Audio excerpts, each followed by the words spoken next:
जब जब धराधाम में ऐसा अधर्म बढ़ता है जहां भागवत धर्म और प्रेम धर्म लुप्त होने लगता है। दुष्टों का विनाश कोई खास बात नहीं भगवान के लिए। भगवान कहते हैं जब जब धर्म की हानि होती है, यदा ही धर्मस्य, कौन से धर्म की? भागवत धर्म की, प्रेम धर्म की। जब उसका प्रकाश करने वाला कोई नहीं दिखाई देता और लुप्त होता चला जाता है तो स्वयं भगवान पधारते हैं, ऐसी दिव्य लीलाएं करते हैं जिनको गा गा कर भागवत धर्म और प्रेम धर्म में स्थित हुआ जा सकता है। कृष्णाय वासुदेवाय देवकी नंदनाय च नंद गोप कुमाराय गोविंदाय नमो नमः। दो बात कही गई, वसुदेव देवकी नंदन और यशोदा नंद नंदन। श्री लालजू महाराज निकुंज से आए जो नंद नंदन के रूप में है, और देवकी वसुदेव के यहां भगवान नारायण का प्रादुर्भाव होता है। वासुदेव भगवान जो देवकी नंदन है उनका नाम रखा गया है वासुदेव। सनत कुमार जी, सनक सनंदन सनत कुमार जी जो भगवान से मिल रहे, दर्शन कर रहे हैं, तो वो कह रहे हैं हे भगवान वासुदेव। वासु समस्त ब्रह्मांड जिनके एक रोमकूप में वास करता है, ऐसे अनंत ब्रह्मांड जिनके रोमकूपों में वास करते हैं। वासु सर्वनिवासस्य विश्वान यशु लोमशु तस्य देवः परम ब्रह्म वासुदेव इति रीता। जिनके लोमकूपों में अनंत विश्व ब्रह्मांड स्थित हैं, वो सर्वनिवास, वो महान, वो परम पुरुष, महान देव स्वामी आपको वासुदेव कहते हैं। वही आप महान, वही आप परम पुरुष वासुदेव के रूप में है। चारों वेद पुराण इतिहास जितना भी वर्णन है प्रभु आपका है। कहीं भी किसी भी ब्रह्म ऋषि ने ऐसा नहीं देखा कि आपका तन, आपका ये शरीर सप्तम धातु से बना हुआ है। किसी वेद ने निरूपण नहीं किया, किसी मुनि ने ऐसा अनुभव नहीं किया। यहां हम सब साक्षी हैं, धर्म साक्षी है, सर्व साक्षी है, वेद साक्षी है कि आप सच्चिदानंदमय तनु भगवान वासुदेव हैं। किसका नमस्कार? जो कंस कारागार में चतुर्भुज रूप में प्रकट हो रहे शनकादि, उनका दर्शन करके वर्णन कर रहे हैं। मंगलमय भाद्रपद के कृष्ण पक्ष की अष्टमी है। मध्य रात्रि का समय, सब ओर घोर अंधकार छाया हुआ है, पर सारी प्रकृति एक नवीन आनंद उत्सव में भरी हुई है, क्योंकि प्रकृति के स्वामी परमात्मा का प्रादुर्भाव हो रहा है। उल्लास में भरी हुई संपूर्ण प्रकृति है। प्रकृति के परम आश्रय, प्रकृति को भी सृजन करने वाले परम देव पधार रहे हैं, तो प्रकृति उल्लसित होकर उनका स्वागत कर रही है। दिशाओं में प्रसन्नता छाई हुई है। यद्यपि बहुत ही आसुरी प्रवृत्ति का बोलबाला है, एक से एक बड़े भयंकर असुर प्रकृति के अधिकार संपन्न जन है। भौमासुर, बड़े बड़े जरासंध, कितने कितने ऐसे, और कंस के तो बल से प्रभावित होकर अपनी पुत्रियों का ब्याह जरासंध ने किया था। महान बलि जरासंध। सब तरफ दुख, क्लेश, अशांति फैली हुई है, पर प्रभु का अवतार हो रहा है तो इस समय आनंद ही आनंद छाया हुआ है। स्वयं नदियों का जल निर्मल हो गया, सरोवरों में रात्रि में ही कमल खिल उठे, वृक्षों की शाखाएं बिना ऋतु के पुष्प और फल से संपन्न हो गई। जो भजन करने वाले यत्र तत्र साधु महात्मा हैं, उनको एक अलौकिक आनंद की अनुभूति हो रही, क्योंकि उनके प्राणाराध्य प्रकट हो रहे हैं। वायु सेवा कर रही, शीतल मंद सुगंध प्रवाहित हो रही है। देवताओं की दुंदुभियां बिना बजाए अपने आप बजने लगी, क्योंकि सर्वलोक महेश्वर का प्रादुर्भाव हो रहा है। गंधर्व किन्नर एक अलौकिक प्रेरणा से गान कर रहे हैं, नृत्य कर रहे हैं। रात्रि के समय सिद्ध चारण, बड़े बड़े पदाधिकारी लोक के लोकपाल जो ईश्वर कोटि के हैं, सब स्तवन कर रहे हैं। एक अद्भुत जो समाधि में आनंद प्राप्त होता है महत योगी जनों को, आज सबको स्वाभाविक एक शीतलता, शांति, एकाग्रता, परमानंद की अनुभूति हो रही, क्योंकि भगवान का प्रादुर्भाव हो रहा है। अनंत सूर्य, अनंत चंद्रमाओं जैसा जहां कंस का कड़ा पहरा है, राक्षसी स्वभाव के मायावी द्वारपाल हैं, जो कोई सूक्ष्म रूप धर के भी आ जा नहीं सकता है, ऐसे मायावी हैं कंस के पास, जो उस समय वर्तमान में द्वारपाल लगे हुए हैं, क्योंकि उसको भय ये आखिरी संतान है, यही मेरी मृत्यु का कारण होगी, बहुत सावधान है। जैसे अनंत सूर्य चंद्र एक साथ प्रकाशित हो गए हो, ऐसे मथुरा में कंस कारागार में दिव्य प्रकाश प्रकट हुआ। देखा शंख चक्र गदा पद्म धारण किए हुए चतुर्भुज विशाल नयन, वक्षास्थल पर दिव्य श्रीवत्स चिन्ह, भृगुलता भृगु जी के चरण चिन्ह, रत्नहार धारण किए, विविध आभूषण, दिव्य कांति, किरीट मुकुट कुंडलधारी, अंग अंग से सौंदर्य और ऐश्वर्य टपक रहा है। सौंदर्य और ऐश्वर्य अंग अंग से, ऐसा दिव्य अद्भुत रूप देखकर वसुदेव देवकी कितने कष्ट में थे। विचार कीजिए, कितने कष्ट। ऐसे दुष्ट स्वभाव के शासक, और उसको भय है कि इनसे संतान जो होगी वो मेरी मृत्यु का कारण। बड़ा कष्टमय जीवन, घोर अंधकार में, जेल में हथकड़ी बेड़ी पड़ी हुई। हमें थोड़ा कष्ट होता है हम भगवान को शिकायत करने, ये इतने महान तप संपन्न है कि भगवान की पिता होने का सौभाग्य, पर कैसा कष्ट है, घोर पहरा है। उस अंधकार में ऐसे तेजो में रूप को देखकर अद्भुत आनंद वसुदेव और देवकी जी को हुआ। भगवान प्रकट होकर उन्हें अभय वचन दे, अब आप डरो मत, जहां मैं पधारता हूं वहां क्लेश परंपरा ही खत्म हो जाती है। तुम्हें याद कराने के लिए बता रहा हूं, तुमने पूर्व में हमारे को प्राप्त करने की तपस्या की है। भगवान के इशारे से उनको पूरा बोध हो रहा है। तुम कंस के भय से अधीर हो रहे हो। कंसादह मधीरधी, अब तुम्हें किसी से भयभीत होने की जरूरत नहीं। जो मुझे स्वीकार कर लेता है, जिसे मैं स्वीकार कर लेता हूं, काल का भी उसके ऊपर भय नहीं रहता। अब तुम प्रसन्न हो जाओ। देखते देखते भगवान चतुर्भुज रूप से अंतर्धान होकर बाल रूप हो गए, रुदन करने लगे। भगवान का वो बाल रूप द्विभुज, चतुर्भुज ऐश्वर्य रूप, द्विभुज बाल रूप देवकी की गोद में। अब तो देखकर बहुत ही अधीर हो गए, क्योंकि वात्सल्य उमड़ा तो ऐश्वर्य का विस्मरण हो गया। ऐश्वर्य रूप इसीलिए दिखाया कि तुम भय मत करो, मैं सर्वलोक महेश्वर भगवान हूं। पर जीव ही बाल रूप में इंद्र नीलमणि कांति स्वरूप, अब तो अधीर हो गए और रुदन करते हैं कि प्रभु, जहां ये सूर्य उदय हुआ, द्वारपालों ने बताया जाके तहां वो दुष्ट आएगा और आपको मार देगा।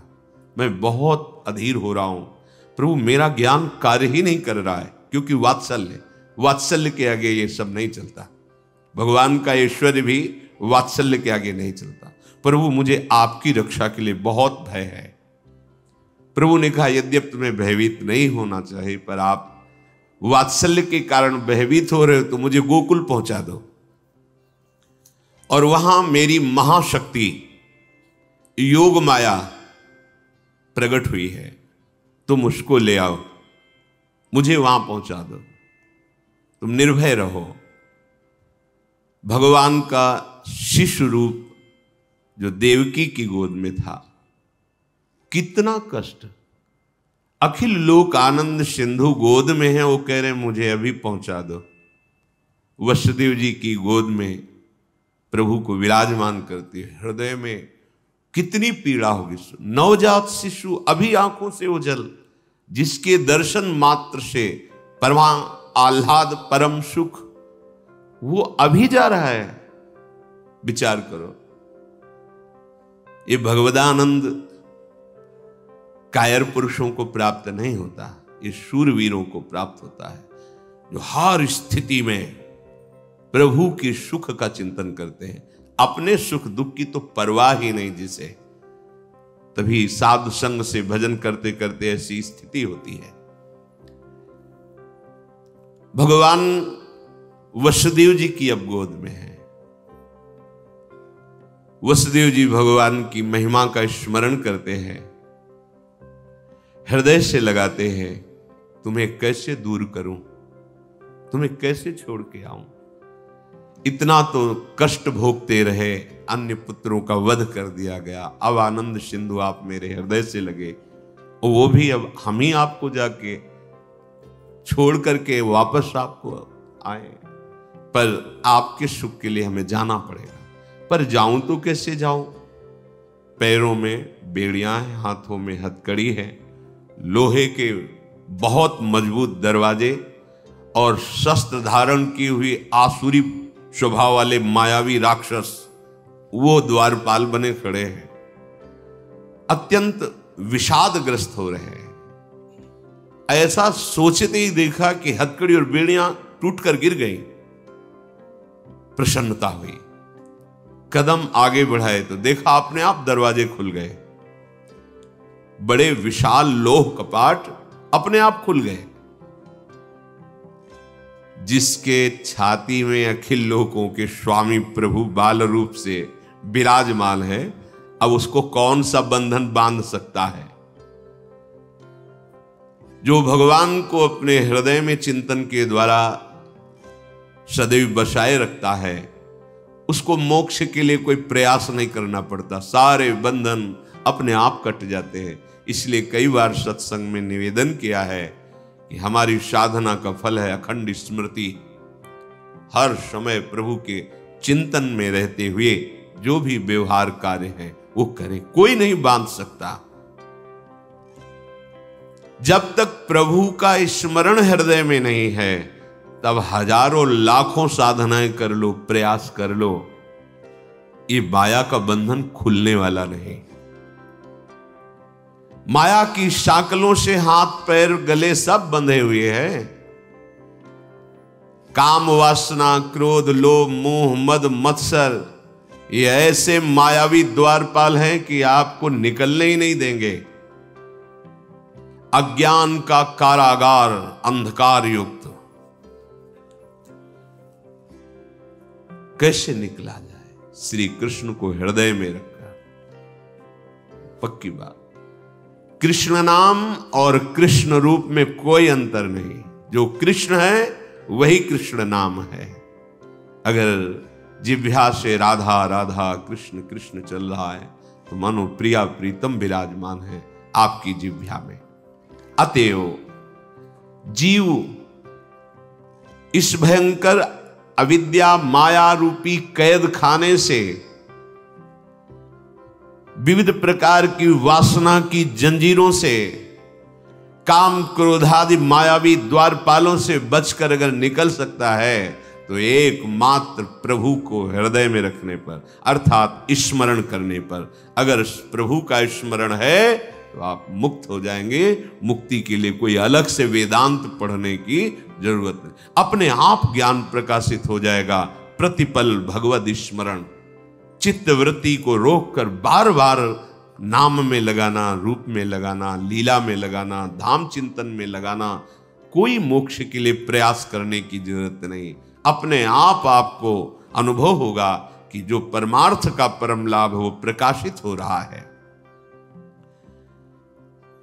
दरवाजा खुला, वसुदेव जी लालजू को लेकर बाहर निकले तो डर रहे थे कहीं पहरेदार देख ले तो प्रहार कर देंगे, पर वहां देखा सब बेशुद्ध मूर्छावस्था को प्राप्त है।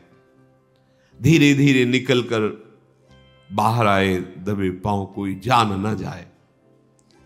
अपराकृत परमानंद विग्रह प्रभु को बार बार ऐसे देखते हैं, हृदय से लगाए हुए आगे बढ़ रहे हैं। पद पद पर आनंद की उमगन हो रही वसुदेव जी के हृदय में। समझिए, जब कोई भगवद स्मरण परायण होता है तो प्रति कदम, प्रति श्वास, प्रति क्षण एक अद्भुत आनंद। अब प्राकृतिक उदाहरण तो बैठता ही नहीं, पर कई बार सत्संग में कहा जैसे दूध को अग्नि पे चढ़ाओ तो उफान आती है, ऐसे आनंद की उफान हृदय में आती है जब मेरे प्रभु और उनका स्मरण और कहीं उनकी रूप की झलक, तब तो फिर ब्रह्मादिक के भोग शब विषम लागत ताई, नारायण ब्रज चंद की लगन लगी है जाए। अभिमान का भार उठाकर संसार पथ में चलते चलते पग पग पर दुख कष्ट संकट विपत्ति भोगते भोगते थक गए। अब छोड़ो, अपना भार श्री कृष्ण के ऊपर छोड़ो, श्री कृष्ण का चिंतन करो तो पग पग पर परमानंद की अनुभूति होगी। वसुदेव जी को अपार सुख हो रहा है। श्री कृष्ण को हृदय से लगाए हुए महामहिम ब्रज की तरफ चल पड़े। घोर अंधकारमयी रात्रि, धीरे धीरे बढ़ रहे हैं कि कहीं कोई मथुरावासी किसी कारण से बाहर निकले और देख ले तो अमंगल हो जाएगा।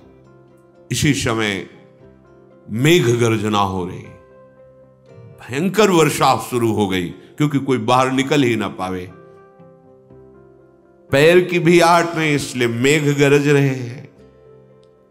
अंधकारमयी रात्रि, किधर पैर रखे दिखाई ही नहीं दे रहा है। बीच बीच में बिजली चमक जाती है जिससे रास्ते का पता चलता है।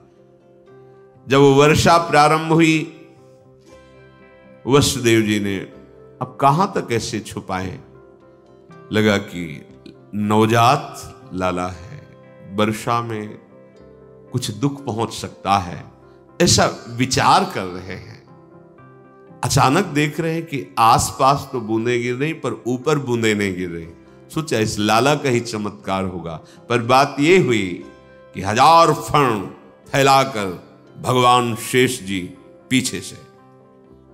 पीछे से फणों की छाया किए हुए, वसुदेव के अंग में ही एक बूंद नहीं पड़ रही, फिर लाला की तो बात जाने दो।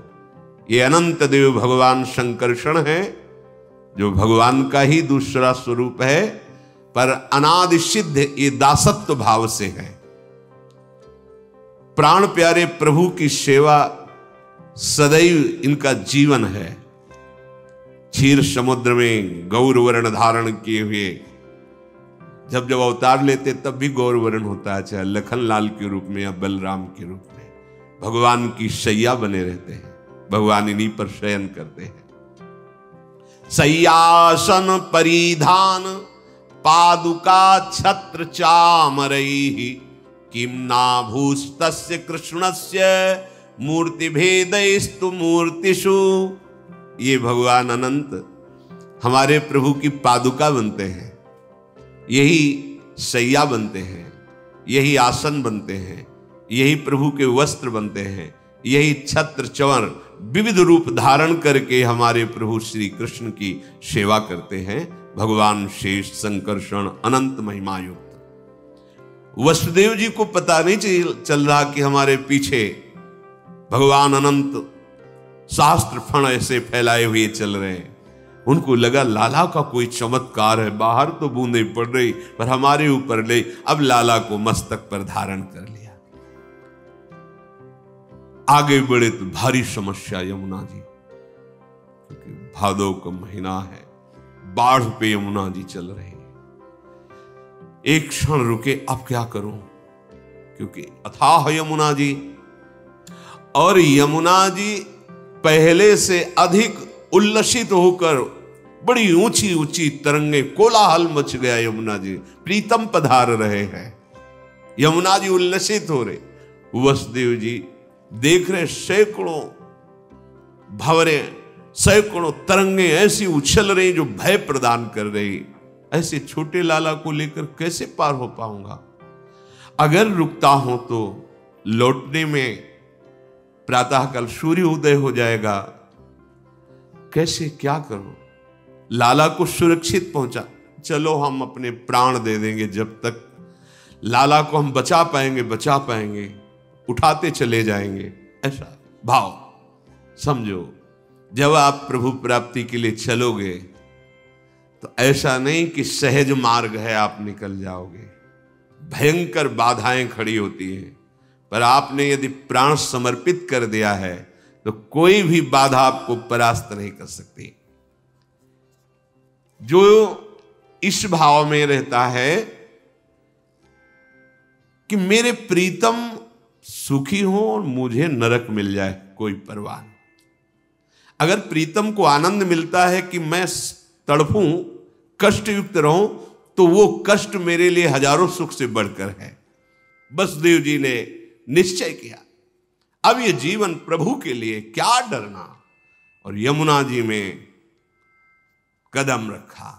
यमुना जी और उल्लसित हो रही। प्रभु ने सोचा कि जब तक चरण स्पर्श नहीं होंगे इनका उल्लास बढ़ता जाएगा चरण स्पर्श के लिए। और जैसे जैसे वो जल में प्रवेश करते तैसे तैसे और ऊपर उठाते जा रहे हैं।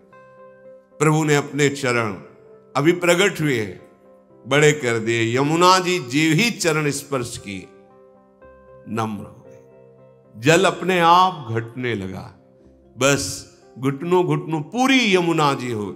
वसुदेव जी को लगा कि ये कुछ चमत्कार लाला का ही है, क्योंकि अभी तो ऐसा तूफान में स्वरूप यमुना जी का मैं भयभीत हो रहा था। वसुदेव जी प्रभु को लेकर के आगे बढ़े। इतनी प्रेम विवस्था है कि मार्ग ही नहीं दिखाई दे रहा। तो ये बिजली चमक चमक करके उसी मार्ग में चमक रही जहां जाना है। वो आगे आगे रास्ता बेशुद्ध है, देह भाव विस्मृत है, परम आत्म सुख का स्वरूप श्री लालजू महाराज उनकी गोद में है। बिजली ने पहुंचाया, कांति प्रकट होते हुए नंद घर में पहुंचे। वहां भी देखा आश्चर्य, कोई नहीं जग रहा, सब सो रहे हैं, अर्थात सब मूर्छित है भगवान की योग माया से। धीरे धीरे कोई जग न जाए, प्रभु को लिए हुए आगे पहुंचे। नंद भवन में पहुंचे, वही विकलता फिर प्रारंभ। ऐसे सुंदर शिशु को यहां विराजमान करके इनको छोड़ के जा, पर चलो इनका सुख हो, इनका मंगल हो। तो जब शिशु को पधराया तो उनकी दृष्टि थी, आदेश हुआ था कि वहां कन्या प्रकट हुई। तो देखा कि पार्श्व में कन्या है। कन्या पर दृष्टि जाते ही उनकी दृष्टि, क्योंकि वो योग माया है, वो ये नहीं देख पाए कि लाला में लाला समा गया। लाला पहले से विराजमान है यशोदा जी की पार्श्व में, और लाली, ये लाली योग माया है, और जो लाला है वो निकुंज से आए हुए लालजू महाराज। पर ये रहस्य वसुदेव जी ने भी नहीं जाना। कन्या को उठाया, फिर हृदय में दाह, क्योंकि प्रभु को छोड़कर जा रहे, हृदय में वियोग है। अब कब दर्शन होंगे आपके? ये बात किसी को पता नहीं है। धीरे धीरे कदम बढ़ाते हुए आए, जैसे आए वैसे ही मार्ग व्यवस्था होती गई। जे ही अंदर गए, कपाट बंद, हथकड़ी बेड़ी लग गई, कन्या गोद में। पहरेदार जगह। यहां भी किसी को होश नहीं नंदालय में, पर ये जो चतुर्भुज भगवान ऐश्वर्य में बाल रूप से आए, वो नंद बाबा के लाला में विलीन हुए। हरिवंश महाप्रभु कहते हैं, आनंद आज नंद के द्वार। कौन है नंद के यहां जिसका आनंद मनाया जा रहा है? बोले, दास अनन्य भजन रस कारण प्रगटे लाल। और वहां ऐश्वर्य में भगवान, और यहां बिहारी जो वृंदावन में नित्य विहरण करते हैं प्रियाजों के साथ, इसी रस का पान कराने के लिए युगल सरकार पधारे। तो जो लालजू महाराज है वो नंद। आनंद आज नंद के द्वार प्रकट हो रहे। कौन? दास अनन्य भजन रस कारण। यहां परित्राणाय साधूनाम विनाशाय च दुष्कृताम देवकी नंदन भगवान पधार रहे हैं। और ये प्रेमी जनों को प्रेम पान कराने के लिए दास अनन्य अनन्य भजन रस कारण प्रगटे लाल मनो। इनके प्रकट होने का कारण क्या है? अनन्य प्रेमी रसिक जन, कोई सख्य भाव का, कोई गोपी भाव का, वात्सल्य भाव का, जो जिन मंजरी भाव का, किंकरी भाव का, सबको रसास्वादन कराने के लिए निकुंजाधिपति प्रभु वृंदावनेश्वर पधार रहे हैं। आनंद आज